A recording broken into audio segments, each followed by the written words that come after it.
ಒಬ್ರು ಅದನ್ನ ಸಂಗ್ರಹಣೆ ಮಾಡಿ ಅದಕ್ಕೆ ಗೊಬ್ಬರನ ಸಪರೇಟ್ ಆಗಿ ಇಟ್ಟು ವಿದೇಶಕ್ಕೆ ಎಕ್ಸ್ಪೋರ್ಟ್ ಮಾಡ್ತಾ ಇದ್ದಾರೆ.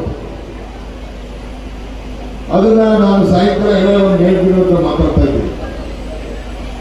ಇಲ್ಲೂ 78 ಹಸುಗಳನ್ನ ತೆಗೆದುಕೊಂಡು ಹೋಗ್ತಾ ಇದ್ದೀವಿ. ಮುಂದೊಂದು ದಿನದಲ್ಲೂ ಕೂಡ ನಿಮಗೆ ಯಾವ ರೀತಿ ಇದನ್ನ ಉಳಿಸ್ಕೊಳ್ಬೇಕು, ಇದರಿಂದ ಯಾವ ರೀತಿ ಸಗಣಿಯಿಂದ ನಿಮಗೆ ಅನುಕೂಲ ಆಗಬೇಕು ಅಂತ ಹೇಳಿ ನಾನು ಮಾರ್ಗದರ್ಶನ ಕೊಡೋದಿದ್ದೆ. ಇದು ಲಾಭ ಬೆಲೆ ಸರಿತ ನಾನು ಮಾತಾಡೋಕೆ ಹೋಗುದಿಲ್ಲ. ಆದರೆ ರೈತರು ಇದ್ರ ಬಗ್ಗೆ ಆಲೋಚನೆ ಮಾಡಬೇಕು. ಭೂಸ ಬೆಲೆ ಜಾಸ್ತಿ ಆಗಿದೆ, ಇಂಡಿ ಬೆಲೆ ಜಾಸ್ತಿ ಆಗಿದೆ, ಈ ಎಲ್ಲ ಬೆಲೆಗಳು ಗಗನಕ್ಕೆ ಹೋಗಿದೆ. ನಾವು ಅದಕ್ಕೆ ರೈತರಿಗೆ ಅನುಕೂಲ ಆಗಲಿ ಅಂತೇಳಿ 4 ರೂಪಾಯಿ ಜಾಸ್ತಿ ಮಾಡೋದಕ್ಕೆ ಬಿಜೆಪಿಯವರು ಜನ ಆಕ್ರೋಶ ಮಾಡ್ತಾ ಇದ್ದಾರೆ. ನಾವು ರೈತರಿಗೆ ಅನುಕೂಲ ಆಗಲಿ ಅಂತ 4 ರೂಪಾಯಿ ಕೊಡ್ತಾ ಇದ್ವಿ.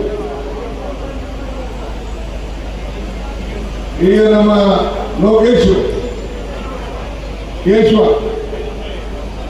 5 ರೂಪಾಯಿ ಎಕ್ಸ್ಟ್ರಾ ನಾವು ಕೊಡ್ತಾ ಇದೀವಿ ಅಂತ ಲೀಟರ್ ಸರ್ಕಾರ ಸರಿಸಮಾನವಾಗಿ ಕೊಡ್ತಾ ಇದ್ದಾರೆ. ಸೊಸೈಟಿಯಿಂದ ಪಂಚಾಯತಿಯಿಂದ ಬಹಳ ಸಂತೋಷ, ಅದಕ್ಕೆ ಅಭಿನಂದಿಸ್ತೇವೆ. ಅವರು ರೈತರಿಗೆ ಉತ್ತೇಜನ ಕೊಡಬೇಕು ಅಂತೇಳಿ ಈ ಕೆಲಸ ಮಾಡ್ತಾ ಇದ್ದಾರೆ. ಇವತ್ತು ಹೈನುಗಾರಿಕೆ ಬಹಳ ಮುಖ್ಯ. ನಮ್ಮ ಕಡೆ ಕೋಲಾರ, ಚಿಕ್ಕಬಳ್ಳಾಪುರದಲ್ಲಿ ಸಿಲ್ಕು, ಮಿಲ್ಕು ಇವೆರಡು ಮತ್ತೆ ಹೆಚ್ಚು ಶಕ್ತಿ ಸಿಗ್ತಾ ಇದೆ. ಬಿಜೆಪಿಯವರು ಜನಾಕ್ರೋಶ. ಈಗ ಪೆಟ್ರೋಲ್ ಡೀಸೆಲ್ ಬೆಲೆ ಜಾಸ್ತಿ ಮಾಡೋರು ಅವರೇ. ಪೆಟ್ರೋಲ್ ಡೀಸೆಲ್ ಬೆಲೆ ಜಾಸ್ತಿ ಮಾಡಿದ್ರೆ ಬೇರೆ ಎಲ್ಲ ಬೆಲೆಗಳು ಜಾಸ್ತಿ ಆಗುತ್ತೆ. ಸಿಮೆಂಟ್, ಕಬ್ಬಣ ಎಲ್ಲ ಜಾಸ್ತಿ ಆಗುತ್ತೆ. ಈಗ ಹೌಸಿಂಗ್ ಸೊಸೈಟಿ ಇವರೆಲ್ಲ ಮಾಡಿಕೊಂಡು 20 ಲಕ್ಷ ಕಟ್ಟಿದ್ರೆ ಹೌಸಿಂಗ್ ಸೊಸೈಟಿಗೆ ಅದ್ರ ಮೇಲೆ GST ಕಟ್ಟಬೇಕಂತೆ 15%.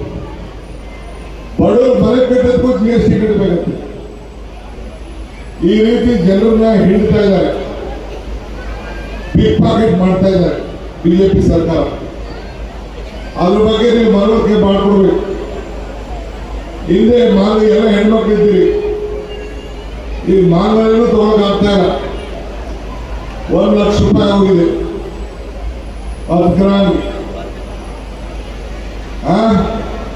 1 kg 1 ಕೋಟಿ ರೂಪಾಯಿ ಹೋಗಿದೆ. 1 kg 100, 1 ಕೋಟಿ ರೂಪಾಯಿ ಆಗಿದೆ 1 kg. ಬೆಳ್ಳಿ ಬೆಲೆ ಎಷ್ಟಾಗಿದೆ ಎಲ್ಲ ಕೂಡ ನಿಮಗೆಲ್ಲ ಅರಿವಿದೆ. ಇಂಥ ಸಂದರ್ಭದಲ್ಲಿ ಇದಕ್ಕೆ ಕಾರಣ ಯಾರು? ಕಾಂಗ್ರೆಸ್ ಸರ್ಕಾರ ಇದ್ದಾಗ ಬರೀ 34,000 ರೂಪಾಯಿ, ಈಗ 1 ಕೋಟಿ ರೂಪಾಯಿ ಆಗಿದೆ. ಇದ್ರ ವಿರುದ್ಧ ಯಾರು ನಿಲ್ಬೇಕು? ನೀವು ಧ್ವನಿಯನ್ನು ಎತ್ತಬೇಕು. ಈಗ ಸುರೇಶ್ ಅವರು, ರಾಮಲಿಂಗ ರೆಡ್ಡಿ ಅವರು, ಶಿವಣ್ಣವರು ಮತ್ತು ನಮ್ಮ ರಮೇಶ್ ಎಲ್ಲ ಸೇರಿ ಈ ಭಾಗಕ್ಕೆ ಕಾವೇರಿ ನೀರನ್ನು ಕೊಡಬೇಕು ಅಂತ ಹೇಳಿ ನನ್ನ ಮೇಲೆ ಒತ್ತಡವನ್ನು ಹಾಕ್ತಾ ಇದ್ದಾರೆ. ಇಡೀ ಆನೇಕಲ್ ತಾಲೂಕಿಗೆ 30 ಯೂನಿಟ್ ನೀರನ್ನ ಕೊಡ್ಲಿಕ್ಕೆ ಈಗಾಗಲೇ ಟೆಂಡರ್ ಅನ್ನ ಕರೆದಿದ್ದೇನೆ. ನಾಳೆ ಬೆಳಗ್ಗೆ ನಮ್ಮ ಶಿವಣ್ಣನ ಕರೆಸಿ ಮಾತಾಡ್ತಾ ಇದ್ದೀನಿ. ಆದಷ್ಟು ಜರೂರಾಗಿ ಈ ಕಾವೇರಿ ನೀರನ್ನು ಕೊಡಿಸಬೇಕು. ಜೊತೆಗೆ ಜಿಗಣಿ, ಆನೇಕಲ್ಲು, ಬಂದಿರಘಟ್ಟ, ಸರ್ಜಾಪುರ ಎಲ್ಲ ಕಡೆ ಕೂಡ ಮೆಟ್ರೋ ರೈಲನ್ನು ಒದಗಿಸಿಕೊಂಡಿದ್ದಾರೆ. DPR ಕೂಡ ತಯಾರು ಮಾಡ್ತಾ ಇದ್ದೀವಿ. ಸೊ ಅದರಿಂದ ನಿಮ್ಮ ಆನೇಕಲ್ ಕ್ಷೇತ್ರ ಬೇರೆ ಇಲ್ಲ, ಕನಕಪುರ ಬೇರೆ ಇಲ್ಲ. ಒಂದೇ ರೀತಿ ನಾವು ಅಭಿವೃದ್ಧಿ ಮಾಡಲಿಕ್ಕೆ ಈಗಾಗಲೇ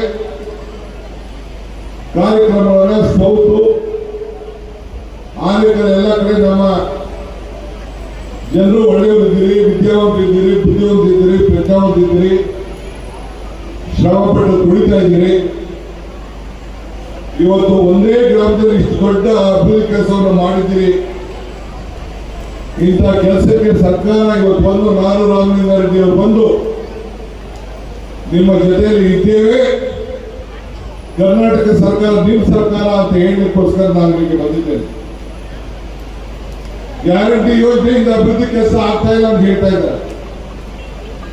4 ಲಕ್ಷ ಕೋಟಿ ರೂಪಾಯಿ ಬಜೆಟ್ ಯಾವಾಗ ಯಡಿಯೂರಪ್ಪನವರಲ್ಲಿ ಬೊಮ್ಮಾಯಿನವರಲ್ಲಿ ಮಾಡಿದ್ರ?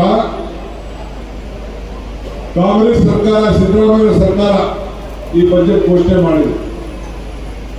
ಎಲ್ಲ ಗ್ರಾಮೀಣ ಪ್ರದೇಶದ ರಸ್ತೆಗೆ ಮೊನ್ನೆ ತಾನೇ ನಾನು ಇದಕ್ಕೆ ಗುಲ್ಬರ್ಗ ಹೋಗಿ